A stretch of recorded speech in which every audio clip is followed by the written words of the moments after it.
यौम जुमा और शब जुमा को कसरत के साथ दुरूद पाक पढ़ना चाहिए।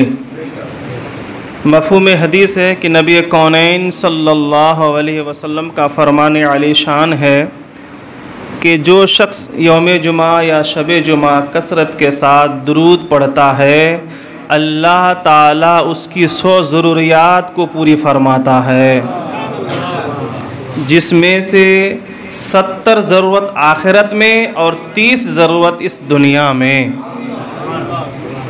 और दूसरी जगह मनकूल है, फरमाया गया कि जो जुमा की रात को या जुमा के दिन दुरूद पढ़ता है, नबी अलैहिस्सलाम पर सलाम पेश करता है, तो फरिश्ते अपने हाथों से उन दुरूदों को, सलामों को हुजूर की बारगाह में पेश करते हैं। तो आज जुमा का दिन है, हमें कसरत के साथ दुरूद पढ़नी चाहिए। अल्लाह के नबी सल्लल्लाहु अलैहि वसल्लम से मोहब्बत का ज़रिया है, निजात का ज़रिया है, हुजूर अलैहिस्सलाम को राज़ी करने का ज़रिया दुरूद पाक का पढ़ना है। दुरूद पाक पढ़ने से ज़बान हमारी साफ़ होती है, दिल हमारा साफ़ होता है, अल्लाह ताला नेकियों की तौफ़ीक़ अता फ़रमाता है। दुरूदों के सदक़े, दुरूदों की वजह से अल्लाह हमारी दुआओं को कबूल फ़रमाता है। लिहाजा हर मोमिन कोशिश करें कि कसरत के साथ दुरूद पढ़ें। और याद रखिए, दुरूद पढ़ने के लिए आपको वज़ू करना ज़रूरी नहीं है, आपको मुसल्ला बिछाना ज़रूरी नहीं है। चलते फिरते, उठते बैठते, जब टाइम मिला, आप गाड़ी चला रहे हो, गाड़ी चलाते चलाते दुरूद पढ़ सकते हैं।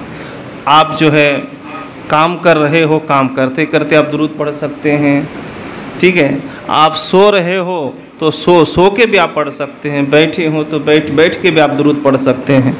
उसके लिए कोई वक्त है ना, कोई कैफियत है ना, कोई और तरीका, बस जब याद आए मुस्तफ़ा की तो पढ़ लो दुरूद। ठीक है। और अगर हमें दुरूद पढ़ना याद नहीं रहता है, हमें अगर सलाम पढ़ना याद नहीं रहता है, सोचते हैं कि पढ़ेंगे लेकिन नहीं पढ़ पाते हैं, भूल जाते हैं, इसका मतलब हुजूर का ख़याल दिल में नहीं रहता है, हुजूर की याद दिल में नहीं रहती है। ये भी एक बहुत बड़ी बीमारी है। इसलिए कोशिश करें, जब दुरूद पढ़ेंगे तो हुजूर का ख़याल आएगा, हुजूर की याद आएगी, और हुजूर की याद में जीना सबसे बड़ी इबादत है। हुजूर की मोहब्बत में, हुजूर की याद में खो जाना, ये सबसे बड़ी सआदतमंदी की बात है। ठीक है। और दुरूद नहीं पढ़ेंगे तो फिर याद भी नहीं आएगी, और याद आएगी तो फिर दुरूद पढ़ेंगे। ठीक है। तो हुजूर को याद करने की कोशिश करें, याद आ जाए तो दुरूद पढ़ें। ठीक है। एक बार दुरूद पाक पढ़िए।